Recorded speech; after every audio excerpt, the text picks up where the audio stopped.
Yung bahay ni Dr. Love, mga kaibigan, oh. Ginagawa na po. Grabe, ganda. Super laki po. Ganda ng bahay ni Dr. Love.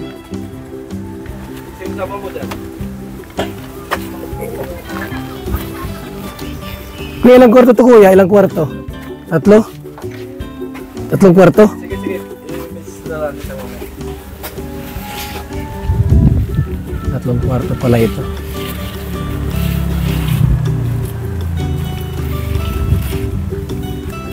Lahat sa baba ang kwarto, lahat sa baba.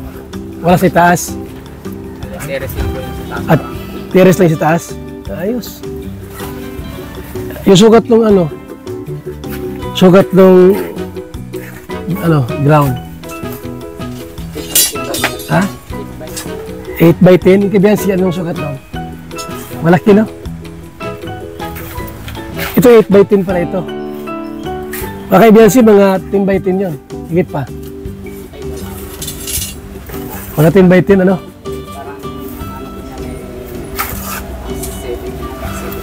Ang alin? 7 by 10? Ito 8 by 10. Malaki ito. Ha? Malaki lang. Kunti. Parang tingnan lang kasi malaki ang second floor eh. Oo. Pero mga second floor ito malaki. Isabihin nyo kay Biancy, tama na yung laki-laki niya.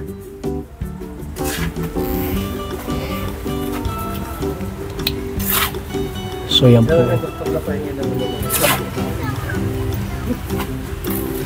Gagawa din kami kasi ng bahay. Dahil na lang. Oo, dahil wala na ako.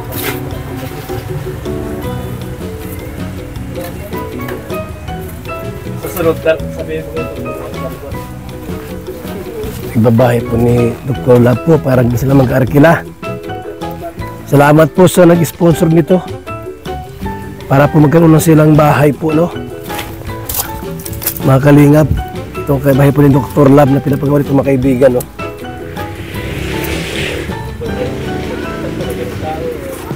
So, ito pala yung malaki pa ito kay Biancy po ang sukat nito. Kay Biancy po, malaki ng tingnan. Dahil po, mga kalingap, may second floor, mga kaibigan. So, ito na po ngayon yan, no?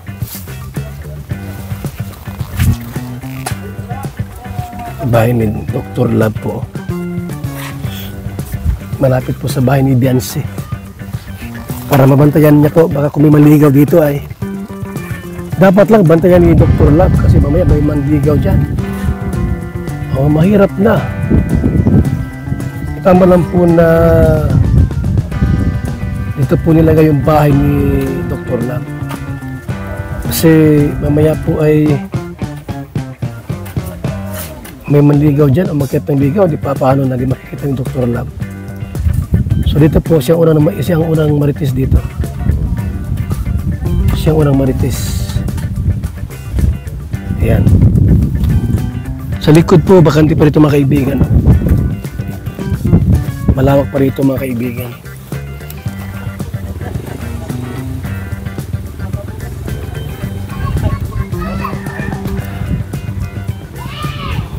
Bahay ni Dr. Love.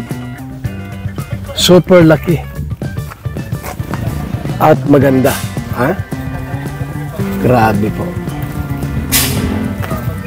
Napakapalad po ni Dr. Love na magkaroon po ng bahay na ganito mga kaibigan.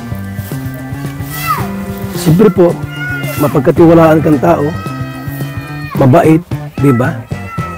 Dapat lang po ay magkaroon ka ng bahay po na tulad dito.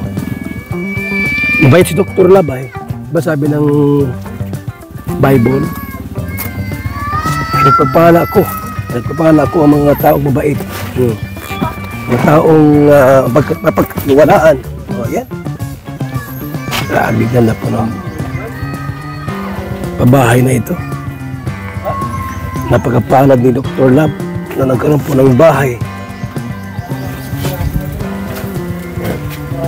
Alin?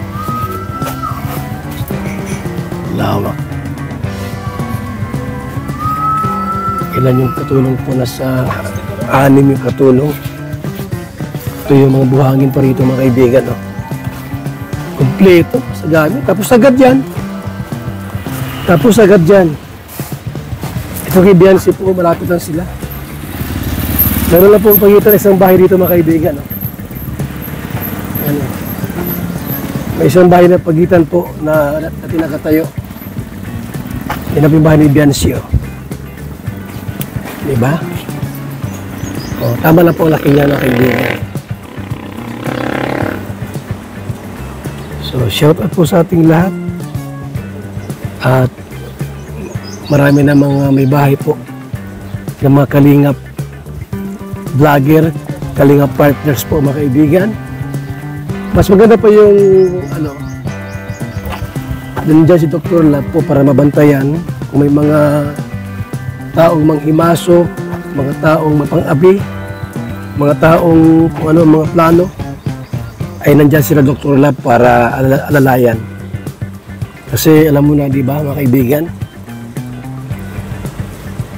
siyempre po sila Biancy, di ba sila sanay sa mabuti na po yung mayroong mga ganito. May mga nasa likod at umaalalay po. Tulad ni Dr. Lab, mahal na mahal ang IDSI. Yan. Hindi mo makikita na mahal mong IDSI pagka tinabihan mo ang bahay ay. Kasi kung hindi mo mahal ang IDSI, wala, pabayaan mo lang yan. Yung Dr. Lab po, talaga yun ang patunay na mahal niyang IDSI. Hindi siya nagpabaya. At talagang, mga kaibigan, naroon yung kanyang pag-aaruga. Kay Biancy.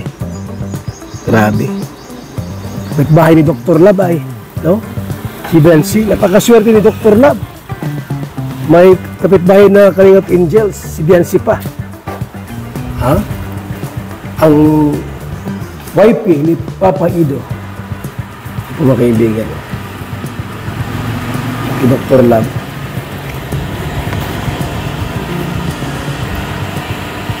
Pwede magbigay ng ulam. Diba? Pwedeng mayroong birthdayhan, may handaan, sublit lang puntahan. Ayan na po mga kaibigan. Pinatibay yung bahay ni Dr. Lab po. Paggawa niyan ay malalim yung foundation. Grabe po. Talaga naman. Napakapalad at napakaswerte po ni Dr. Lab mga kaibigan. Kapitbahay pa niya si Biancy. Ayan mga kaibigan. Shout out sa ating lahat at mabuhay po. God bless mga kaibigan.